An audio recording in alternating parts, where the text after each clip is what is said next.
Salve, salve, tropinha do outro lado dessa tela. É um grande prazer estar com vocês de novo no Papo de Futuro. Sejam todos bem-vindos aos que estão ao vivo aqui com a gente e os que vão assistir depois. O Papo de Futuro ele é uma ferramenta de busca de pesquisa e estudo sobre a cultura suburbana periférica preta, mas não só sobre a cultura periférica suburbana preta, mas também a cultura suburbana periférica de outras etnias e de outros lugares, mas ainda assim e principalmente da cultura suburbana periférica e preta. É um prazer receber todos vocês aqui. Eu sou o Júnior Negão, eu sou um homem negro, estou de boné preto, blusa polo preta com uns furinhos, short preto e chinelo rosa.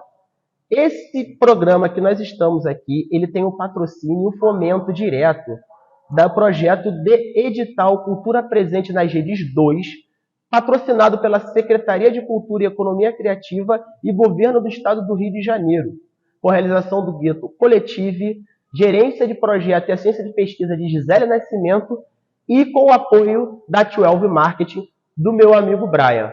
Antes de eu entrar na questão mais tradicional das apresentações, eu vou dar um salve para minha mana aqui, Andréia. Oi, Andréia.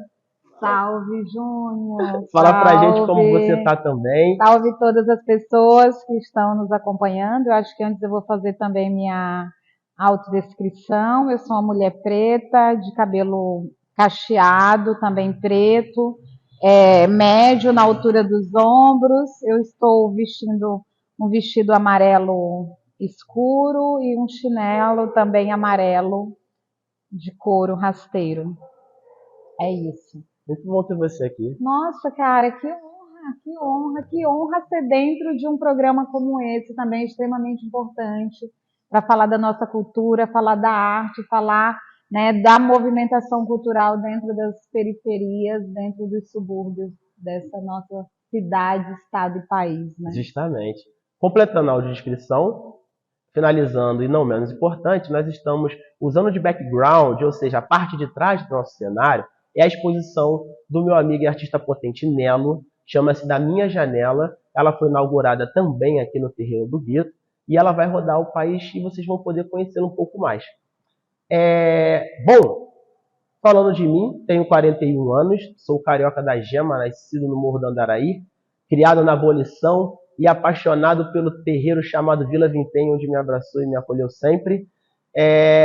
Tenho, talvez, 20 anos de carreira, mas um pouco mais de rua. Sempre estive na rua, sempre ligado à rua, sempre andei pela rua, afinal de contas eu sou da década de 80. E na década de 80 era muito mais presente essa coisa de estar na rua, de ocupar as ruas, as famílias ficavam na rua, jogar bola e tudo mais. Mas ainda hoje se tem muito isso e o nosso papel também é continuar contando essas histórias, né, Andréia? Sou curador, sou colecionador de arte, desenvolvedor de potências e diretor criativo no Gueto Coletivo. Também estou à frente de um coletivo potente chamado Gueto Rancril, que trouxe uma nova pauta para como se ocupa a cidade através do esporte chamado corrida. Hoje eu vou até ler, né? Porque assim, é muita coisa, eu tentei fazer um resumão, mas a minha convidada é minha amiga, minha irmã, meu ponto de inspiração também, Andréa Mendes. Andréa Mendes é curadora, pesquisadora, graduada em artes visuais, vice-presidente do Conselho de Política Cultural de Campinas, mestrando em relações étnico-raciais e está à frente de um coletivo chamado Pretas em Corporações. Correto? É isso aí. Esse é só um resumão. É muito interessante e muito feliz para mim poder falar assim de um par, né? Ainda mais um par meu, uma mulher preta, né? Potente. Então, vida longa a você, que você é uma potência, um negócio assim, um acontecimento. E aí eu já passo para você, André, para você também se apresentar um pouco mais, dar um salve para a galera, para a gente entrar nesse papo aí, que promete. É isso. Salve novamente a todas, todos e todes que nos acompanham. Quero agradecer imensamente ao Júnior, que está aqui, meu companheiro, meu irmão também. A Gisele, que está aí aos bastidores, mas que eu sei que tem parte importante aqui nesse projeto, nesse espaço, e em todas as ações que estão sendo executadas por vocês. E gratidão por isso, viu? Gratidão mesmo. Eu gostaria de complementar um pouquinho sobre quem sou eu, né? Eu sou um pouco do que o Júnior falou, talvez não com essa intensidade toda que ele sempre me apresenta, né? Fico muito honrada e grata por isso.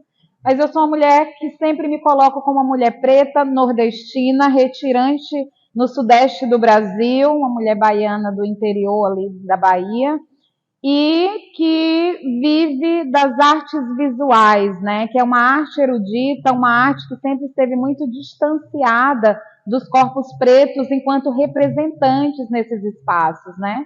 E além do coletivo Pretas em Corporações, eu sou fundadora de uma produtora de arte preta, né? Que chama Pretação, e que o objetivo é justamente levar a arte para todos os espaços, democratizar os espaços de arte a partir da presença de artistas pretos, de educadores pretos nesses espaços e também público, né? Porque nós sabemos que quando a gente pensa, né, numa produção que tenha a cara do povo, o povo estará naquele lugar. Então, meu objetivo é democratizar sempre os espaços de arte. Era só isso que eu queria complementar, que eu sei que é o mesmo que você faz hoje, né?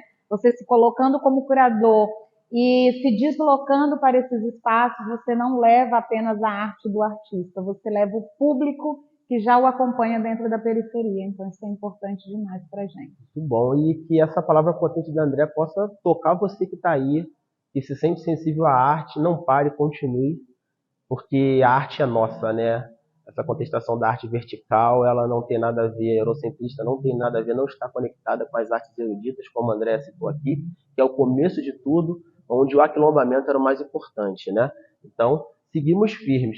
O título, assim, ele é interessante porque não tem um título forte, original para isso, mas sim a gente pode estar falando que nesse papo, André, a gente está contestando o campo das artes sobre a visibilização de fazedores criativos e ainda assim líderes do campo das artes, ou seja, a curadoria, os colecionadores, quem pensa e desenvolve, que geralmente não estão nesses lugares, né? O lugar ainda do entretenimento, ou do posto ídolo através de quadros, né? Se eu posso colocar assim, estamos com muita luta alcançando, mas ainda há uma verticalização no modo de agir, de falar, de pensar, quando a gente pensa no campo curatorial e no campo do desenvolvimento. Vocês viram que tá um negócio aqui, a gente não sabe o que houve, uma garrafa voadora, se vazar o áudio aí, entendeu? É porque aqui acontece tudo. Mas no campo das artes, né, que ainda é muito complicado quando a gente fala, inclusive, da arte visual pública, que é o estar na rua, ainda mais do que estar no confinado. Então, a nossa troca, que é um ponto de fricção, que é o campo das artes visuais públicas e o campo das artes visuais confinadas. E você, como uma especialista, né? E quando eu coloco, é importante dizer também, quando eu coloco artes confinadas, eu não estou aqui querendo fazer uma depreciação da questão, mas sim, estamos num lugar fechado, onde nem todas as pessoas vão ter acesso. A gente busca uma democratização disso sempre, mas ainda assim é limitado. Por isso eu uso o termo confinado nos meus textos e falas. Mas eu queria já abrir sabendo como que você entra, como que uma mulher preta toma esse poder de falar, não, eu vou para o campo das artes, mas eu vou para lá para ser uma curadora, uma colecionadora, uma desenvolvedora de projetos, ainda assim que é artista, mas que olhe para o campo do fazer e que vão ter que respeitar a minha cadeira ali. Como que começa isso? Há quanto tempo está isso? 10 anos hoje, podemos falar. E vai ter bolo depois, hein? É uma caminhadinha aí já posso falar, de 10 anos, né? Como no campo das artes visuais. Como curadora, chegou um pouco depois, eu acredito que uns 7 anos. Antes de ser curadora, de ser a pessoa que eu me tornei hoje, Júnior, eu venho de um outro lugar, né? Então é muito importante falar que eu vivia num outro contexto, sendo uma usuária, uma consumidora de cultura, né? Dá um pause aí também. Consumidora de cultura, né? Dá um pause aí, gente. Por causa dos cachorros. Não? Mas é que você tá falando da memória. Vai ter que ir, né? Fazedora de cultura, né? Era essa frase só pra... Quando faz muito barulho assim... Não? Porque, mas eu não sei o poder dessa lapela. Tá, vai lá, fazedora de cultura, né? E aí eu sempre estive naquele lugar de consumir a cultura, mas de ser corpos raros dentro desses espaços, né? E aquilo me incomodava muito. E, para além disso, eu sempre trabalhei no campo criativo como voluntária. Então, eu tive uma formação técnica em design gráfico e eu dava formações para outras pessoas, né? Ali nesse campo mais da área digital. Em um determinado momento da minha vida, eu falo, eu quero mudar, eu quero ir para as artes visuais, vou estudar artes visuais e começo a acessar, ainda no meu tempo de graduação, espaços onde eu poderia exibir a minha produção artística. E acessei alguns lugares importantes que eu jamais imaginava que eu conseguiria estar. Não pleiteava aquilo, mas comecei a ocupar e me deparei com o meu corpo sozinho naqueles espaços. E me deparei com o racismo naqueles espaços, que aquelas pessoas não conseguiam me ver como artista, né, ocupando o mesmo lugar que eles. Era como se eu fosse uma peça de Lego que não estava encaixando e que feria o meu corpo e incomodava o corpo daquelas pessoas que estavam parecendo que eram peças totalmente bem encaixadas naquele lugar. A partir daquilo, eu comecei a questionar: será eu a única mulher artista preta em Campinas? Será eu a única mulher preta nessa região inteira, com mais de 35 cidades? E a partir daquele momento, eu falei, tem alguma coisa estranha, eu vou começar a fazer movimentos para me conectar com outras pessoas pretas. É importante frisar que eu sou uma militante do movimento negro, né? Então eu já estava num ambiente cultural, mas da cultura popular, né? Dentro de uma casa de cultura, tendo uma rede de amigos fazedores de culturas, mas levando outro tipo de arte, nunca as artes visuais. E aí eu virei essa chave. Eu comecei a fazer chamamentos públicos. E esses artistas começaram a aparecer. E eu falei, cara, por que eles não estão dentro desses espaços? O que está acontecendo? O que falta para essas pessoas? E aí, a partir dos diálogos, né, desses chamamentos, das exposições que eu fui fazendo ali inexperientemente, né, porque você vai fazendo de forma intuitiva, a partir da necessidade que você tem, eles começaram a se sentir, a demonstrar para mim que a ausência deles naquele espaço era porque eles não, a produção deles não era uma produção para aqueles espaços, porque eles sentiam que era uma produção inferior. E, na verdade, não são produções inferiores, são pessoas formadas, pessoas estudiosas, pessoas com produções acadêmicas, não deslegitimando as nossas produções de rua. Sim.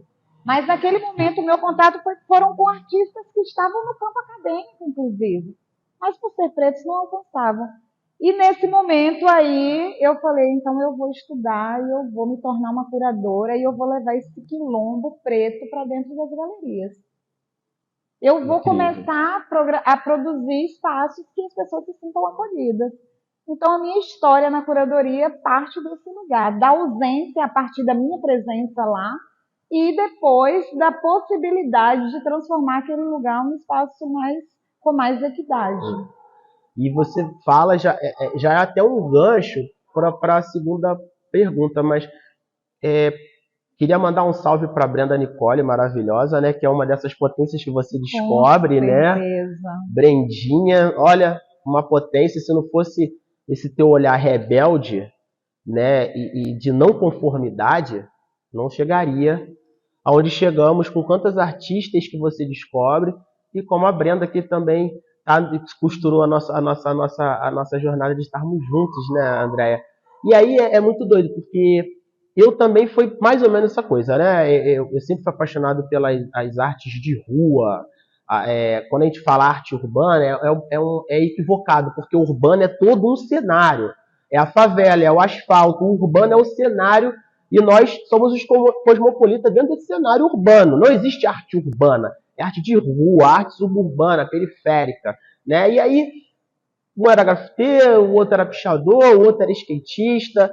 E apesar de ser muito dedicado a todas essas ocupações, essas histórias, eu sempre quis contar a história porque era isso. Sempre quando eu ia olhar para alguém que estava contando a história, narrando, eram pessoas bem diferentes de nós, de lugares bem diferentes de nós. Então já era um processo de antropofagia muito forte, que já vem replicado na semana de 22, que tenta apagar a Pixinguinha e toda a potência preta da pequena África, e também foi assim, acredito, em São Paulo, com todo aquele processo genocida e de busca de invisibilização e apagamento. E aí eu comecei a me colocar a essa coisa de contar história, né? E aí de uma história bem pequenininha, que é o Ataque Fat Cap ali, ele começa a tomar esse molde de, pô, vamos contar a tua história. E aí já vem aquela nossa curiosidade, porque também é importante falar que a gente veio do mercado corporativo antes disso, Sim, né? exato. E esse mercado corporativo nos deu essa base também, né? Para olhar, não, vamos olhar isso como negócio. Sim. E começa a ajeitar, e aí mais uma vez cito o Gisele aqui, que a Gisele fala, não, você tem que ir para o campo curatorial confinado. Eu falei, não, a minha pátria é o céu, como minha mãe sempre falava, né? A terra não é nossa, filho, nós estamos roubados aqui, mas a nossa pátria é o céu. E aí eu falo, não, a minha pátria é o céu, onde estão meus amigos. Eu falo, não, mas você tem que levar esse corpo para lá. E aí eu começo a estudar, e aí todas essas potências que atravessam essa minha jornada, como você, como Keina Ellison, Renata Bittencourt, a Clarice Diniz, e aí e coincidentemente mulheres, né, é um privilégio Mulheres danado, né, a maioria. E não foi procurado, foi uma coisa que... E aí eu vou criando essa vontade de colocar uma galeria, a Galeria Gueto em pé, junto com a Paralela, né, que é essa ferramenta expográfica, mas por falta de não ter. E o êxodo, né, eu não sei como em São Paulo também pode falar disso, mas aqui no Rio é um êxodo, você tem que sair da periferia para ir para os bairros mais abastados para consumir arte tradicional, né, que é onde a crítica coloca como, não, isso aqui pode ser criticado, isso aqui pode ser colocado num cerne tradicional, europeu, enfim. E ter que ir para uma festa, receber outros artistas, você tem que sempre ir para os lugares mais abastados. A gente já tem esse êxodo de ter que entrar no trem todos os dias para cortar a cidade, somente em períodos pandêmicos também foi essa realidade, onde você tem que ir atender os bairros mais ricos. Então a gente é a potência também, não tirando espaço de ninguém, mas buscando a normatização dos nossos espaços, do nosso lugar nesses espaços. E aí começa essa história. E aí a segunda pergunta é justamente sobre isso. Como que tu enxerga essa dificuldade, né? Eu sei que é meio redundante o assunto, mas é um gancho, que é essa dificuldade da mulher preta, do homem preto, da comunidade LGBTQIA+, da comunidade de deficiências físicos, auditivos, visuais, locomoções. Como você enxerga essa dificuldade? O que você acha que ainda impera nessa dificuldade? E aí, costurando também um pouco essa coisa do êxodo, que eu falei um pouco do Jânio, também pode falar um pouco para a gente entender um pouco mais de Campinas e São Paulo, até você falando como uma retirante, né, e tudo mais, e como você tem agido para subverter essa dificuldade toda. Certo. Eu acho que tem algo que eu vou falar aqui, gente. Eu conheci o Júnior saindo aqui da zona norte do Rio, onde nós estamos, atravessando a cidade, indo para o outro lado da ponte Rio-Niterói, né? Nos conhecemos dentro do Museu de Arte Contemporânea de Niterói, onde essa artista preta, né, que ele citou aqui, que é a Brenda Nicole, faz parte de um outro contexto, né, de arte, de produção artística, e o representante dela estava naquele lugar, né, e de uma forma ou de outra o Júnior também se vinculou a ele. E eu tive a honra de ver aquela figura, né, que me chamou muita atenção esteticamente, assim, deslocada do contexto de museu. Eu falei, tem alguma coisa diferente nessa pessoa, e em algum momento ele falou, né, naquele finalização daquela exposição, e isso tudo para falar sobre como funciona a arte cartograficamente, né? Aquele encontro poderia ter se dado aqui dentro desse próprio espaço deles, ou dentro de qualquer outro aqui nessa Zona Norte, que é tão enorme, né? Duas pessoas que moram muito próximas, mas que a arte não conectou na sua própria região e fez fazer um percurso atravessando a cidade. E que foi uma honra ter feito esse percurso, ter conhecido ele mesmo dessa forma.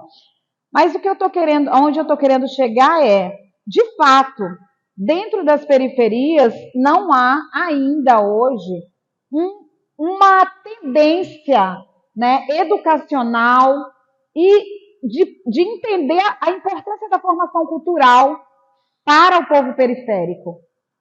Isso, infelizmente, nos foi negado, o direito de estudar para poder valorizar essa arte. A carência está aí, Júnior, e é uma carência do que você fala aqui, da necessidade da gente fazer essa alteração, né, no Código das Artes Visuais a partir do nosso território, porque eu preciso formar as pessoas que estão aqui, eu preciso dizer para elas que elas podem ser produtoras, serem consumidoras e serem pessoas que estejam em qualquer lugar, inclusive. Eu acho que a arte, como você põe, né, essa arte confinada, essa arte que está naquele espaço que, primeiramente, nos chama a atenção a arquitetura, porque quando você tem uma limitação geográfica dentro do seu ambiente, você vê espaços que você olha e você diz assim, esse espaço é a minha cara. Você entra, você não se incomoda em entrar em uma loja periférica. Mas quando você se desloca ao centro, você tem problemas porque você não sabe como aquela pessoa vai ler você. Agora imagine numa galeria de arte na Barra da Tijuca, zona sul do Rio de Janeiro. Uma pessoa preta que chegou lá no MAC, entrando dentro daquela galeria lá na Barra da Tijuca. Como será que essa pessoa seria recebida? Sim. Né? Então, o meu pensamento, né, quando eu vou olhar para esses espaços, é justamente como eu decodifico, porque primeiro você tem que decodificar, e nós somos também da área da tecnologia, a gente entende um pouco dos códigos, né? Esses códigos precisam ser primeiro entendidos. O que esses códigos querem falar, querem comunicar, e como eu posso usar esses códigos para subvertê-los. Então, o meu objetivo é sempre a subversão desses códigos. Eu quero olhar para eles, me interessa ler, me interessa saber porque ele está sendo, a manutenção dele está sendo feita o tempo inteiro, mas como que eu vou romper para me abrir um caminho paralelo? Para me abrir um caminho paralelo. Eu acho que a ideia é essa, eu não quero permanecer nesse caminho. Eu quero criar novas encruzilhadas, novas possibilidades para que as pessoas possam ir e se sintam, de fato, penetrando dentro de caminhos que os acolham. E isso não quer dizer que eu queira apenas a arte dentro da periferia. Eu concordo que a arte tem que estar em todos os lugares. Eu concordo que o nosso povo deva estar nas galerias mais importantes do Rio de Janeiro. Mas eu também entendo que a arte dentro da periferia precisa ser visitada. Então, esse trânsito de ir e vir desses dois lugares é extremamente importante. E aí é importante falar aqui para você que no meu TCC, em artes visuais, a minha problemática foi em cima de dois temas que você trabalha. O hip hop e a invisibilidade da arte dentro das periferias. Então, o tema do meu TCC de artes visuais foi: se o museu não vai à quebrada, a quebrada ocupa o museu. Foi o meu projeto de TCC e foi uma exposição que contou, uma pesquisa que contou a história do movimento hip hop da minha cidade. Incrível. E foi levado para o museu lá, o Museu Central, que é o famoso Palácio dos Azulejos, o Museu da Imagem do Som, obras de fazedores de arte com 30 anos de história naquela cidade e que passavam invisibilizados. E eles foram fazer comigo essa produção. Eles foram os artistas, eles foram os educadores, eles foram os mobilizadores para o público entrar dentro daquele lugar.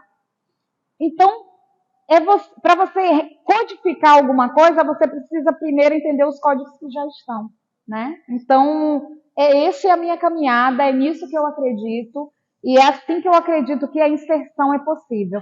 Você indo mas você trabalhando coletivamente, sabe?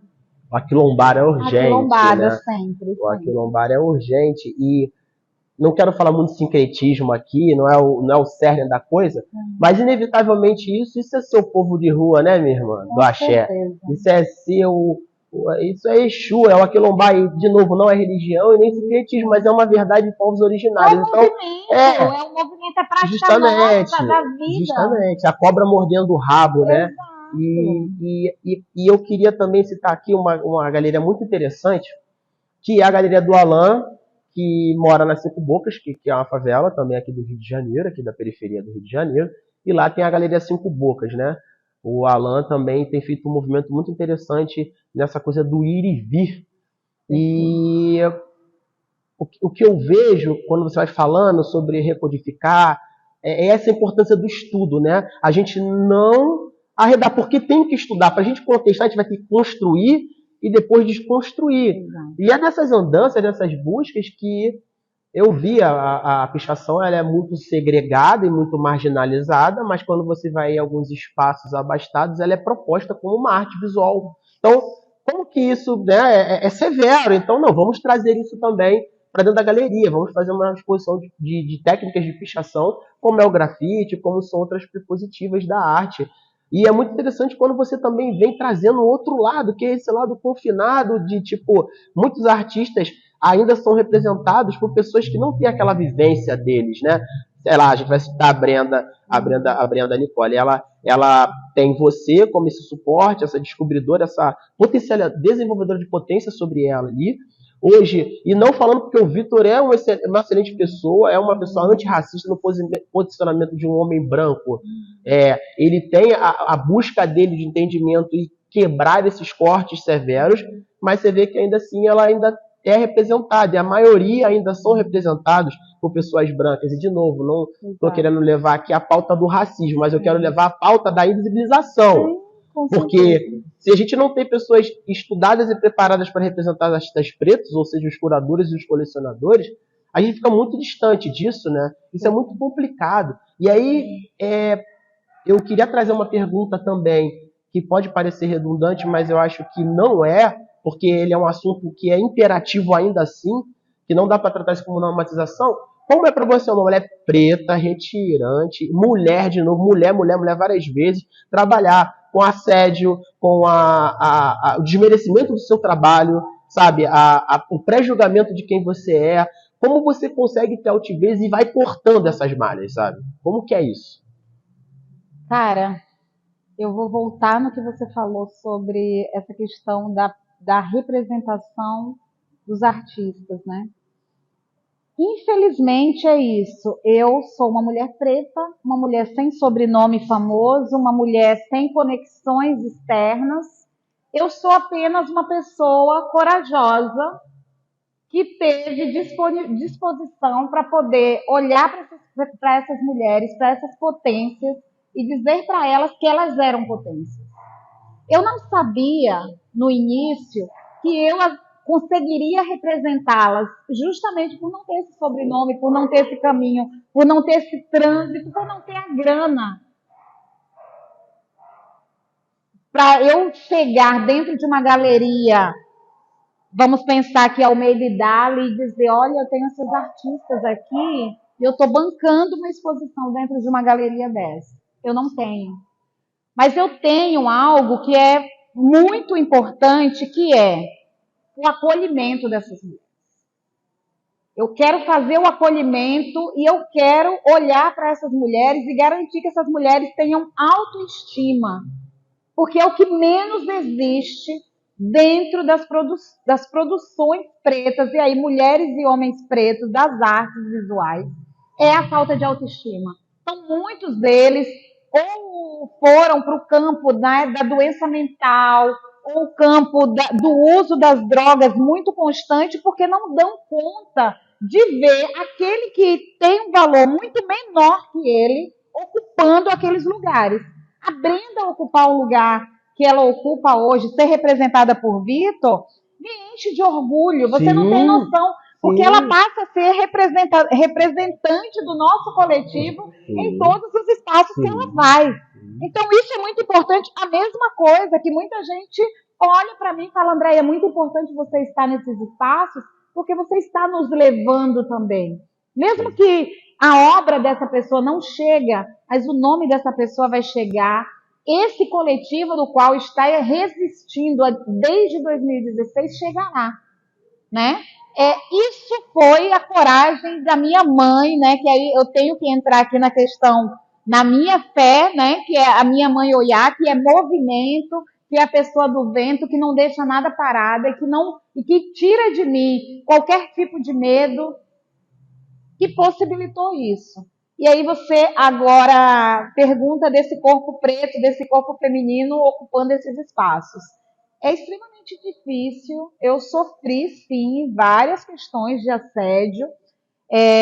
Sofri questões de negação, né, de qualidade, né, do que eu escrevia, principalmente quando você se coloca como curador, você é um pesquisador, né? Você é um ser crítico das artes. Então você escreve, você olha para a produção, você olha para o acervo e você vai criar narrativas a partir daquilo para comunicar com as pessoas. Né? Você não é simplesmente alguém que aglutina obras de arte para apresentar. Você pesquisou isso aqui para propor essa exposição. Então, quando o grande hall da arte olha para mim, a primeira coisa que ele vai olhar, vamos ver como essa mulher está pensando os projetos expográficos, os projetos curatoriais dela, como ela está elaborando a questão estética, se está tendo diálogo. Eu fui questionada em vários momentos sobre isso. Mas eu não consigo abrir mão daquilo que eu acredito, porque, como eu te falei, eu fui estudar os códigos deles. E eu fui descodificar aqueles códigos, descodificar mesmo. Eu fui decodificar e descodificar. Essa palavra é sensacional. Entendeu? E descodificar. Então, quando eu cheguei em uma galeria, uma importante galeria lá de São Paulo, eu falei, cara, eu quero que vocês pintem tudo de preto. E elas olharam para mim e disseram assim, mas essa tinta preta você vai gastar muito para cobrir de branco novamente, porque a galeria só aceita parede branca. Eu falei, cara, eu não perguntei o valor, eu quero que vocês cubram essa parede de preto. E essa galeria tem um acervo de um racista lá exposto. Então eu queria questionar aquele acervo. A minha pesquisa era para questionar aquele acervo. E a partir daquele momento, as pessoas que ocupavam aquele espaço começou a perceber o cubo preto ali, né? O que era aquele cubo preto? Que o nome da exposição chamava Pretas Ressignificações, porque ele tinha colocado naquelas 3 salas o nosso corpo animalizado. Então, o corpo do negro era representado como macaco, era aquelas mulheres, né, extremamente avantajadas, aqueles lábios gigantes, aquela genitália que não existe, que é humanamente inconcebível. E aí as meninas, aquelas artistas fenomenais, apresentam a obra delas, obras muitas vezes pesadas, como a minha obra era uma obra que falava sobre violência doméstica. Mas eu queria mostrar para aquele povo que nós somos produtoras, nós somos pensadoras. Mas demorou, cara. É briga, sabe? É você entrar nos espaços e você o tempo inteiro tá ali na firmeza para poder resistir. Mas eu não sou uma pessoa da covardia, né? Então eu sigo resistindo. Obviamente que eu acho que a dificuldade hoje já não passa para mim, pelo menos, muito no campo de gênero. Eu acho que passa mais no campo de raça, porque tanto eu como você aqui, a gente tem uma rede de mulheres pretas já dentro desses espaços e que vem fazendo um trabalho muito legal de nos incluir nesses espaços, né? Sim. Dentro do que elas podem, eu acho que esse é o papel que tanto eu como você cumprimos, de entender que nós subindo, nós não subiremos só. E essas mulheres fazendo isso, eu tenho tido a possibilidade de sempre estar tendo determinados acessos dentro desses lugares enquanto mulher, né? Enquanto mulher, enquanto pessoa já aí com um certo respeito, né? A partir do que eu apresentei e das brigas que eu comprei. Eu acho que é isso, assim, sabe, Júnior? Não sei se eu te respondi. Não, assim. respondeu perfeitamente. A gente está batendo um papo aqui tão breve, né? Eu gostaria que esse papo fosse até maior, mas a gente vai fazer mais, muita resistência. Quanto mais a gente botar na rede é importante, mas as suas falas são muito potentes. De novo, voltando a falar, até para, né, prevenção da problematização da questão, citei o Vitor de propósito. O Vitor Valeria é meu parceiro de trabalho. Nós temos uma parceria de desenvolvimento e está andando muito bem. No MAC, inclusive, ele teve o peito de botar a gente para fazer toda a direção criativa daquela exposição que ele estava fazendo. Foi a primeira vez que tocou o funk do MAC, né, numa instituição tão vertical daquele jeito. Então, é importante falar dessa rebeldia do Vitor também. Um beijo pro Vitor. E também falar o seguinte, você que está aí do outro lado, e você que está sentado aí, acompanhando, aí atrás, Gisele, sempre produzindo tudo, tomem esse chamamento de Andréia, porque muitas das vezes as pessoas falam, você fala alto. Não, nós não falamos alto, a gente fala forte. O periférico é forte, o urbano é forte, a mulher é forte. Não deixe as pessoas aplacarem vocês pelo jeito que vocês se vestem, do jeito que vocês andam, como vocês falam, até porque a gramática tendenciosa e que se diz, entre aspas, perfeita, ela vem do povo que colonizou a gente, Portugal, nós falamos brasileiro. Então, até o corte de diferentes posicionamentos de diálogo e dialetos, eles são importantes na nossa diferenciação. Sejamos diferentes, inclusive falando do próprio pré-julgamento de quem somos. Porque, por exemplo, fatalmente a gente vai estar num lugar abastado, como o MASP, ou o MAC, ou o MAN, e as pessoas vão olhar e vão falar, vocês são artistas? Porque é difícil conceber que um preto e uma preta esteja naquele ambiente se não for pela mão de alguém que possibilizou, que seja representado dentro da cadeia artística de produção, e o que é importante, muito importante temos. Não, somos curadores, somos colecionadores, somos apaixonados, não vim aqui só para dar um rolê. Não, ou da mesma forma que, não, eu sou um garigo e estou aqui porque eu gosto de arte. Não temamos, porque sermos diferentes é onde faz a gente chegar mais distante. E aí eu já vou buscar a última pergunta, né? É uma pena, já está acabando esse papo de futuro tão bom, mas vem aí muito mais coisa, a Andréia vai estar mais presente com a gente. Por favor, sigam a Andréia Mendes e Pretas Incorporações, Pretação. Procura saber mais dessa potência e tudo que ela faz. Quem estiver procurando, buscando uma linha de representação, vem conversar com a gente, que a gente está aqui. Não só, de novo, só para as pretas e os pretos, também quem não é retinto, mas principalmente para os pretos e pretas suburbanos e periféricos de todo esse país. E busquem mais saber mais de Andréia. E aí, Andréia, a última não é uma pergunta, né? Eu quero mesmo que você venda seu peixe, né? Você fale de você, fale como você já... Porque, assim, a última pergunta era sobre desenvolvimento do trabalho. Mas a tua retórica é tão potente, que foi encaixando uma coisa... É o Ixexá, né, irmão? É aquele negócio, né? Ela já entendeu tudo. Eu posso ter confundido um monte de coisa aqui. Foi maravilhoso, foi maravilhoso. Então, assim, uma palavra mesmo de força para quem vai consumir essa pós-produção, mas também para a gente que está aqui com você. E vender teu peixe, tá ligado? Deixa aí agora aí pra você, open mic, fica aí tua. Todas as vezes, né, que eu venho me aquilombar, que eu venho falar com pessoas pretas, com pessoas que produzem a cultura nesse país, porque quem está na base, quem está por trás, quem está ocupando esses outros lugares que a gente normalmente não vê, são pessoas pretas em sua maioria. Eu acho que é muito importante falarmos sobre isso. Inclusive antes, né, naquele papo inicial, eu e Gisele estávamos falando disso. O quanto essas pessoas que estão por trás, quanto o montador da exposição não é visto.